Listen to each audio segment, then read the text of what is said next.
Do you feel it? The weight in your chest, the shadows pressing on your soul.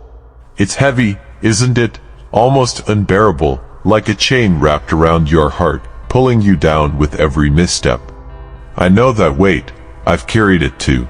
I am a warrior not just on the battlefield but in the quiet, unseen wars that rage within. My sword has clashed with steel, shattered shields, and struck down enemies. But no external battle has wounded me as deeply as the war I've fought against myself. There was a time when I fought with purpose, with honor, with conviction. My blade was an extension of my faith, a tool of justice, guided by the hand of God. But somewhere along the way, something changed. The lines blurred. Righteousness gave way to rage, and justice turned to vengeance. I told myself it was for the greater good, that the cruelty I wielded was justified by the cause. But the truth, I enjoyed it.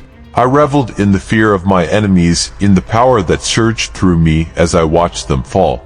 Then, one night, after a particularly bloody battle, I stood alone amidst the silence of the dead. My hands trembled not from exhaustion, but from the horrifying realization of what I had become. I knelt there in the dirt, blood dripping from my sword, and whispered words I hadn't spoken in years. Forgive me, Father, for I have sinned. Have you ever felt that way? That gnawing guilt, that sense of having strayed so far from the path that there's no way back. It's a dark place to be, but here's the truth. Darkness is not the end. In my despair, I opened the Word, desperate for hope. My eyes fell on these words. Though your sins are like scarlet, they shall be as white as snow. Though they are red as crimson, they shall be like wool. Isaiah 1:18. Can you imagine that? A promise so pure, so undeserved. Even when we're stained by the worst of our actions, there is a way back. But redemption isn't handed to us. It's earned not with swords, but with humility, repentance, and the courage to face our brokenness. I began my journey with small steps. I sought out the families of those I had wronged, offering what little comfort I could.